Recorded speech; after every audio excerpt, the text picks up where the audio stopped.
ఆదిలాబాద్ జిల్లా తలమడుగు మండలంలోని కుచిలాపూర్ గ్రామంలో విఠల రుకుంబాయి ఆలయ కమిటీ సభ్యుల ఆధ్వర్యంలో విఠల రుకుంబాయి నూతన ఆలయంతో పాటు విగ్రహ ప్రతిష్టాపన కార్యక్రమాన్ని వేద పండితుల మంత్రోచ్చారణల మధ్య అంగరంగ వైభవంగా జరిగింది.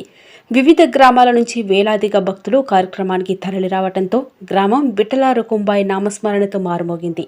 ఈ సందర్భంగా వేద పండితులు మాట్లాడుతూ 20 ఏళ్లుగా గ్రామం నుండి విఠల రుకుంబాయి దర్శనార్థం పండలాపురంకు గ్రామస్తులు వెళ్లేవారని, విఠల రుకుంబాయి ఆశీస్సులతో గ్రామస్తులు ఆలయ కమిటీ సహకారంతో గ్రామంలో నూతన ఆలయం నిర్మించి కళ్యాణాన్ని అంగరంగ వైభవంగా నిర్వహించడం జరిగిందన్నారు.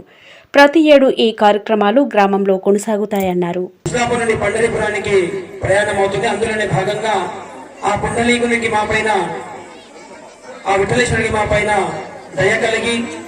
ప్రతినిత్యం మీరు మా దగ్గరికి వస్తున్నారు, నేనే మీ దగ్గరికి వస్తానని ఈ రోజు అనగా తేదీ 20 డిసెంబర్ నెలలో మా గ్రామానికి రావడం జరిగింది. అందులోనే భాగంగా మేము ఈ కార్యక్రమంలో భాగంగా యజ్ఞశాలను నిర్మించి ఆహ్వానిత దేవతల మండపాలు అనగా మాతృదేవతా మండపము, నవగ్రహ మండపము, క్షేత్రపాలక మండపము, వాస్తుదేవతా మండపము, సర్వతోభద్ర దేవతా మండపము నిర్మాణం చేయించుకుని అందులో దేవత ఆహ్వానం చేసి సంబంధించినటువంటి యజ్ఞ కార్యక్రమాలు కూడా నిర్వహించడం జరిగింది.